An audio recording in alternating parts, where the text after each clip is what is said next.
소리라는 게 내가 잘하고 싶다라고 해서 잘 할 수 있는 것도 아니고, 정말 제가 소리를 해보니까 소리는 정말 평생을 자기와의 싸움에서 이겨내는 사람이 명창의 길에 들어설 수 있다라고 보는데,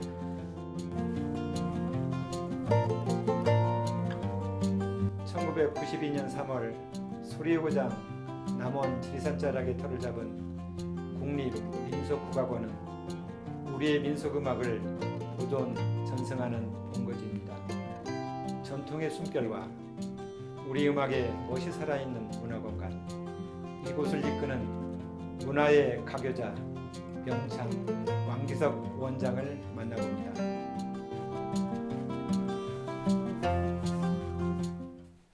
반갑습니다. 안녕하세요. 예, 안녕하세요. 예. 이렇게 또 훤한 모습 새해 뵙게 돼서 굉장히 반갑습니다.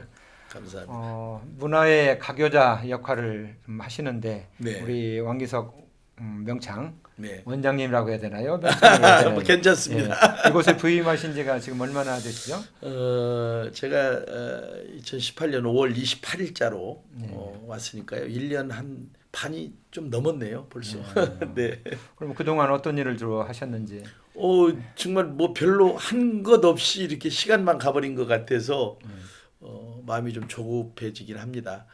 그런 부분에서 작년에 제가 가장 하고 싶었던 일, 대한민국 판노름 축제를 성공적으로 마친 게 작년에는 큰 성과가 아니었나 이렇게 생각을 합니다. 왕기창 명창, 네. 그다음에 남해성 명창, 네, 그 네. 노무현 대통령, 네. 이런 분들이 좀 그리우실 것 같은데. 제가 판소리를 처음 입문하게 된 계기가 사실은 지금 자꾸 하신 왕기창 명창으로 인해서 그 밑에 왕기철 명창도 소리를 하게 됐고, 저도 소리를 하게 됐고, 그런데 돌이켜 보면 저는 뭐 처음부터 소리를 하려고 했던 건 아니었지만, 지금 와서 생각하면 내가 만약 판소리를 하지 않았으면 뭘 했을까? 나는 참 소리 하길 잘했다라고 생각을 하는데, 이제 가끔 무대에 설 때 그런 생각이 들죠. 돌아가신 왕기창 형님께서 일찍 돌아가셨어요, 사실은. 그러다 보니까 동생들을 판소리 쪽으로 어떻게 보면 이끌어 놓고 정작 자신은 빛을 보지 못하고 돌아가셨거든요. 그래서 조금 그 생각을 해보면 좀 안타깝기도 하고 그렇습니다. 그리고 이제 노무현 대통령은 우연찮게 그분이 살아왔던 그 일생을 판소리로 이렇게 작창을 해서 부르게 됐어요. 그리고 이제 그분께서 돌아가셨을 때 광화문 광장의 노제 때 제가 만가 상해소리를 불렀었고요. 사실은 그걸로 인해서 또 개인적으로 조금 뭐 흔히 얘기하는 약간 좀 어려움도 있었고, 그런데 그립죠. 참 제가 가까이서 또 행사할 때도 뵙고 그랬는데 참 인간적인 분이셨고, 그래서 좀 지금 만약 살아계셨다면은 정말 가서 막걸리 이렇게 좀 옆에 놓고 소리도 좀 해가면서 뭐 그런 자리를 좀 만들었으면 얼마나 좋았을까 하는 그런 아쉬움이 있죠. 저희 이제 스승이신 남해성 선생님은 아직 지금 사실은 이제 돌아가시진 않았는데 거의 연세가 이제 90 되셨고요. 지금 병원에 계세요. 근데 거의 제가 몇 달 전에 갔을 때만 해도 다 알아보시고 그랬는데 지금 상태는 굉장히 안 좋은 상태입니다. 그래서 너무나 가슴이 아프고 저를 친자식처럼 이렇게 돌봐주셨던 분인데 좀 안타깝습니다. 네. 왕기석 명창의 그 소리 세계는 네. 바람에 도출된 아주 거침없는 항해의 그런 세계라 이렇게 이야기를 하는데, 본인의 생각은 좀 어떠신지? 그렇지 않습니다. 소리라는 게 내가 잘하고 싶다라고 해서 잘 할 수 있는 것도 아니고, 정말 제가 소리를 해보니까 소리는 정말 평생을 자기와의 싸움에서 이겨내는 사람이 명창의 길에 들어설 수 있다라고 보는데, 우리가 흔히 소리꾼들의 가장 그 꿈이 이제 득음이라고 얘기를 하는데, 소리를 오래 했다라고 해서 득음을 하는 것도 아니고, 그냥 득음의 경지에 이르기 위해서 정말 부단히 노력하는 그런 과정이 중요한 것 같아요. 그래서 내가 명창이다, 지금 음을 얻었다, 이거는 함부로 해서는 안 될 말이라고 생각을 하고요. 그냥 죽을 때까지 노력해도 소리다운 소리를 못하고 죽는 소리꾼들이 많다는 얘기죠. 제 소리를 이제 좋게 평해 주시는 분들도 계시지만, 다행히 제 소리에는 이제 그늘이 있다. 그늘이라는 것은 뭐 약간의 그 한이 있고, 이제 그것이 어릴 때부터 제가 좀 가난을 많이 겪으면서 지금 이 자리까지 오면서 많은 일들이 있었거든요. 이제 그런 것들을 몸에 축적을 해서 소리로 풀어내다 보니까 아무래도 조금 다른 소리꾼들에 비해서 소리에 좀 그늘이 있다, 좀 맛있다, 이런 표현들을 해주시지요. 감사하죠. 예. 그러면 소리 얘기가 나왔는데 그 소리를 하게 된 네. 그런 동기도 있을 것 같습니다. 아까 말씀드렸다시피 저는 소리꾼이 되리라고는 생각지도 않았고, 예. 정말 꿈에도 못 꿔봤었죠. 그런데 저는 한마디로 얘기하면 그냥 내 팔자 소관이다 이렇게 얘기를 하는데, 어찌됐든 왕기창 명창이 먼저 소리를 시작하셨고, 그다음에 그 뒤에 왕기철 명창이 또 소리를 시작했고, 그런데 삼형제가 굳이 소리를 해야 되느냐. 그리고 그때 당시에는 형편도 좀 넉넉하지도 않았고, 또 판소리를 해가지고 장래가 보장되는, 먹고 산다고 보장할 수 있는 시기도 아니었고, 또 두 형님들 공부하는 모습을 내가 옆에서 지켜보면서 너무 어렵게 하셨거든요. 정말 먹을 게 없어서 라면을 3조각을 내서 끓여 먹기도 하고, 뭐 누룽지 끓여 먹고 그러면서 공부하는 모습을 봤기 때문에 나만큼은 소리는 안 하겠다라는 생각도 있었고, 그런데 이제 우연찮게 우리 왕기창 명창이 국립창극단에 근무를 하고 계셨을 때 잠깐 놀러 갔다가 거기에서 제 스승님을, 남해성 선생님을 바로 만나죠. 그래가지고 그냥 그 자리에서 제 팔자가 완전히 바뀌어버립니다. 요즘 얘기하면 즉석 캐스팅이 된 거죠. 좀 끼는 있었던 것 같아요. 아마 어려웠기 때문에, 가정 형편이 어려웠기 때문에 형님들도 이쪽 길로 들어서지 않았을까. 특별히 무슨 좋은 학교에 진학할 수 있는 형편도 아니었고, 그렇다고 어디 무슨 기술이 있었던 것도 아니고, 그래서 올라와서 이렇게 생활하시면서 자연스럽게 이제 소리와 접하게 됐고, 또 다행히 좋은 스승들을 만나신 것 같고, 두 형님도 들어서신 것 같아요. 네. 이제 좀 옛날 얘기를 좀 하죠. 네. 가방끈 이야기를 좀 합니다. 네, 가방끈에 네. 대해서 하실 얘기가 많을 것 같습니다. 제가 정말 제가 태어나서 자란 곳이 완전 시골, 정말 어려운 시골이에요. 깡촌, 우리가 흔히 얘기하는 그곳에서 태어났고 초등학교를 마쳤고, 그런데 중학교에 입학원서를 내놓고 입학을 못하고 이제 고향을 떠나게 됩니다, 사실은. 그래서 지금 돌이켜 보면 그때 어린 마음이지만은 저희 동네를 이렇게 신장로 길을 버스를 타고 이렇게 그 돌아서면 이렇게 마을 어귀를 이렇게 돌아가면 안 보여요, 동네가. 근데 그곳을 돌아가면서 과연 내가 이 고향을 다시 밟을 수 있을까? 라는 생각을 하면서 많이 울었어요, 사실은. 그래서 떠나게 됐는데, 그래서 저는 지금도 우리 친구들, 이제 초등학교 동창들을 만나는데 가장 부러운 게 제가 교복을 못 입어봤어요. 교복을 못 입어보고 중학교, 고등학교 과정을 정규 과정을 거치지 않았기 때문에 바로 서울에 올라와서 이제 뭐 정말 많은 일을 했어요. 어린 나이에 뭐 인쇄공부터 시작을 해서 뭐 군고구마 장사, 풀빵 장사, 야채 장사까지 하면서 생활을 했는데 그렇다고 뭐 형편이 어렵다라고 해서 거기에 주저앉을 수는 없고 그래서 저는 정말 공부가 하고 싶다 라고 생각을 해서 제가 인쇄소에 을지로에 인쇄 공장에 다닐 때인데 사장님한테 제가 그만둬야 되겠습니다. 공부를 좀 하고 싶습니다. 그랬더니 제가 좀 착실했던 모양이에요. 그래서 다른 공장으로 좀 옮기는 줄 알고 야 월급 올려줄게 그냥 있어. 그래서 아니요 저 정말 공부하고 싶습니다. 그래서 그만두고 이제 독학을 했죠.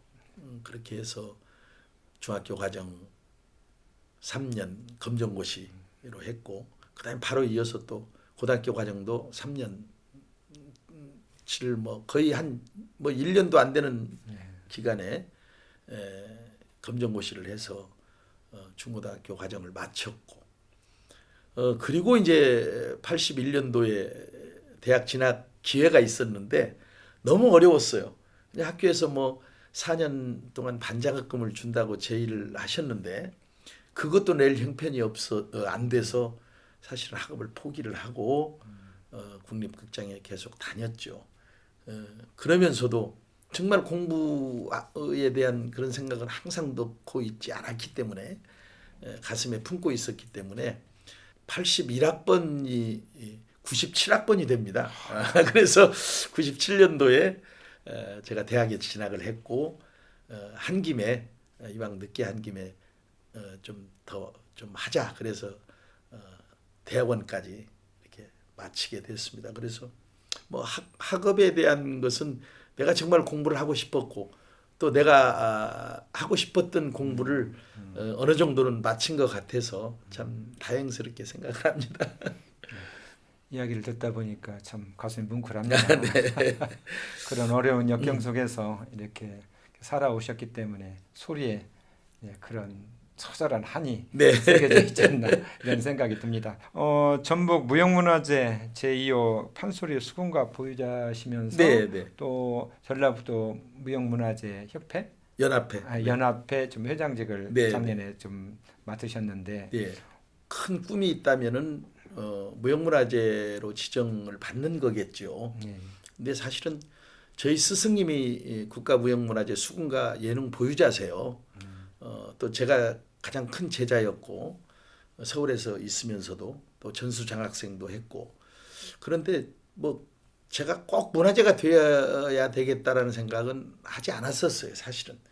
그래서 이제 2013년에 제가 서울 생활을 정리하고 고향으로 내려오면서도 그냥 조금 왕성하게 활동할 수 있을 때 고향에 내려가서 좀 해보자라고 해서 내려왔고, 근데 이제 내려와서 다행히 운이 좋게 정말 뭐 정읍시립국악단 단장도 맡게 됐고 또 전라북도 무형문화재 수군가 예능 보유자로 지정도 됐고 뭐 여기까지 왔습니다. 하여튼 공연 중에 있었던 뭐 에피소드나 뭐 잊혀지지 않는 그런 뭐 추억 같은 거 그런 거 있으면 소개 한번 하시죠. 제가 지금까지 한 200여 편 정도에서 주인공을 한 것 같아요. 네. 그러니까 국악계에서 이 얘기하기를 영화배우 뭐 최무룡 선생 이후에 창극에서 가장 많은 주인공을 한 사람이다 이런 얘기를 하는데 정말 많은 역할을 했죠. 물론 전통 창극, 뭐 춘향전, 뭐 심청전, 흥보전, 수군가 뭐 다 했죠. 그런데 또 역사적인 인물들의 역할을 많이 했어요. 백범 김구 선생님, 그다음에 전봉준 장군, 뭐 안중근 의사, 윤봉길 의사 정말 작품 한 작품 할 때마다 많은 어려움도 있고 이제 제가 그 정읍에서 했던 그 동학을 다룬 천명이라고 하는 작품 그게 동학 100주년에 했을 때니까 벌써 그 94년 1994년에 네, 초연을 국립극장에서 예. 했던 작품인데요. 그리고도 지금까지 그 오랜 세월 동안 그 작품의 미련을 못 버리고 지금 계속 하고 있습니다. 그것은 제가 동학의 후손이기도 하고 또 그때 당시에 그 정말 이름 없이 쓰러져간 많은 분들이 계셨기 때문에 오늘날 우리가 이렇게 민주주의가 만들어지고 우리가 이렇게 좀 편하게 좀 생활할 수 있다라고 생각을 하면 그건 정말 내가 해야 될 당연한 일이다라고 생각을 해서 지금도 계속 하고 있고요. 저는 꿈이 있다면 그 작품을 가지고 정말 외국에도 가고 싶고 또 정말 남북 관계가 잘 좋아져서 그렇다라면 그 작품을 가지고 정말 평양에 가서 공연도 하고 싶고 이런 꿈도 가지고 있고요.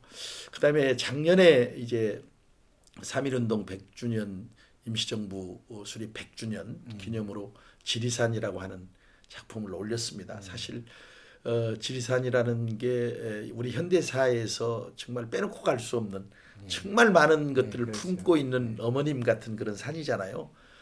저는 사실 그 공연 끝내놓고 후회했어요. 이 너무나 큰 산을 내가 다뤘다. 다루는 과정에서 막을 올리기까지의 과정에서 어려움들도 꽤 있었거든요. 그래서 이 모악산 정도를 다뤘어야 되는데 내가 지리산을 너무 다뤘다라고 생각을 했는데 다행스럽게 성공적으로 끝났고요. 그 지리산이 안고 있는 우리 현대사에 정말 좋은 일 또 굳은 일들 많이 있잖아요. 그것도 한입니다. 한이죠. 그런 것들을 이제 이 시대의 사람들이 뭔가 창극을 통해서 좀 다시 한번 돌아봤으면 좋겠다라는 생각으로 만들었고요.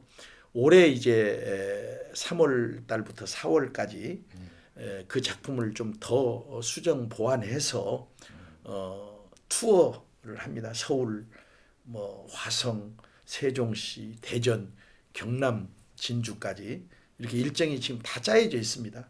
그래서 올 상반기는 그 지리산 작품으로 좀 많은 분들을 만나게 될 것 같습니다. 많은 기대를 좀 해보겠습니다. 네. 그 완창도 30회 매년 하셨던 걸로 알고 있는데 그 네. 엄청난 에너지가 소모되는 걸로 알고 있는데 네. 특별히 건강 관리를 하는 건 없어요. 다행히 이제 제가 오랫동안 피워왔던 담배를 끊은 지가 한 10년이 좀 넘었는데요. 10년 그 담배 끊고 나니까 굉장히 목도 좋아지고 그래서 요즘에 소리 맛을 좀 더 느끼고 있는데 완창이라고 하는 것은 아까 잠깐 말씀을 드렸다시피 평생 자기와의 싸움에서 이겨내는 과정이죠. 소리꾼이 꼭 완창을 해야 된다라는 건 아니라고 봐요. 그러나 본인의 그런 본인과의 싸움 또 소리라는 게 정말 평생을 해도 소리다운 소리를 못하는 소리꾼들이 많기 때문에 그 경지에까지 가기 위해서 노력하는 하나의 과정이다라고 생각을 하시면 될 것 같고요. 그래서 국내에서도 많이 했고 또 제가 독일이나 이탈리아에 가서도 완창을 했었고요. 심지어는 외국에 나가기가 쉽지 않으니까 독일에 가서 8일 동안에 3번 완창을 한 적도 있어요. 이건 정말 속된 표현으로 미친 짓이죠. 보통 완창을 한번 하게 되면 최소한 한 3, 4일에서 일주일 정도는 다시 몸을 추스려야 되는데 우리가 우리 산모들 아이를 낳고 나면 이렇게 산후조리 하듯이 정말 진을 빼는 그런 과정이거든요.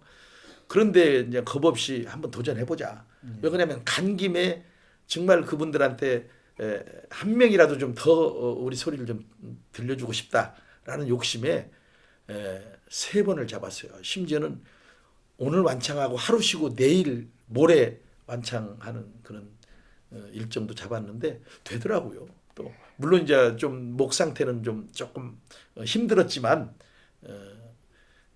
많은 또 우리 우수한 그 판소리를 세계에 알릴 수 있다라는 그런 자부심, 그리고 너무나 뜻깊은 그런 감동, 그런 것들을 받고 왔습니다. 그런데 완창이라는 것을 요즘에는 형식적으로 그냥 뭐 소리꾼이니까 누구나 그냥 한 번쯤은 해야 되는 것으로 여기는 사람들이 많아요.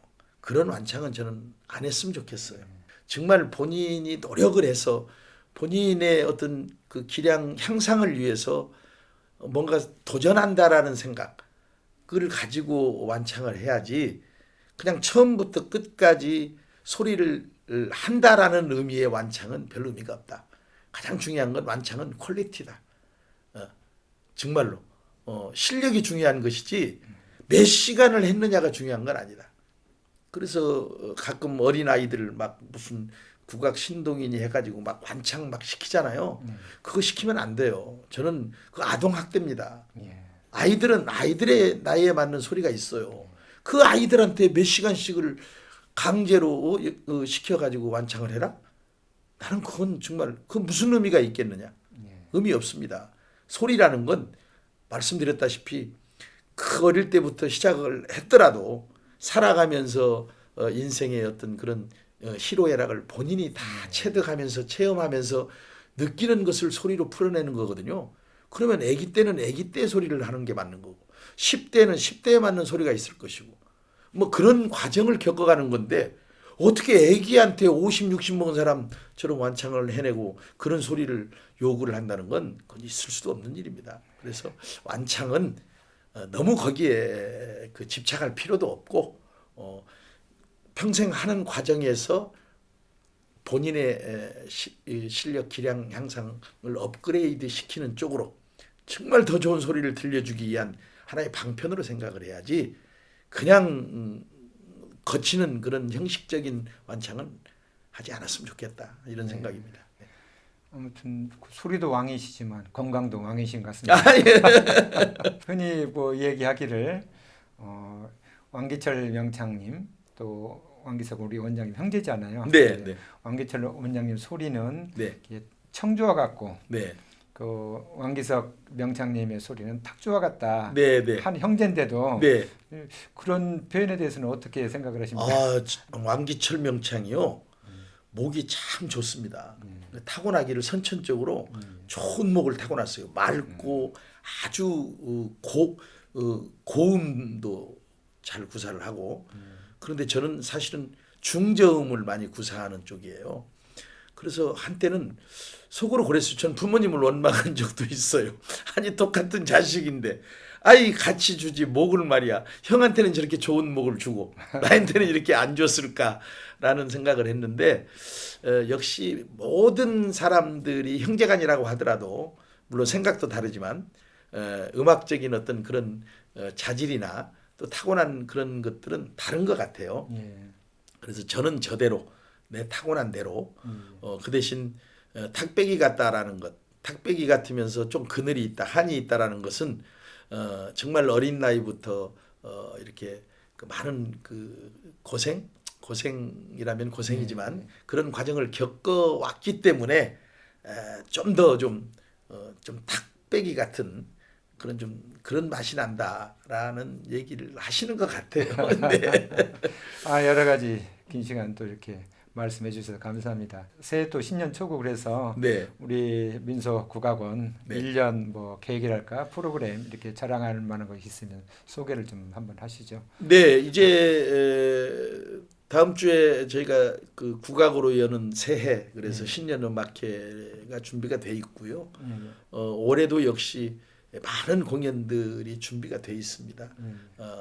매주 주말마다 하는 그런 공연들 있고요. 그다음에 또 브랜드 작품도 준비를 하고 있고, 무엇보다도 제가 와서 야심차게 지금 하고 있는 대한민국 판노름이 10월 8일 날 오픈을 해서 한 달간 진행이 됩니다.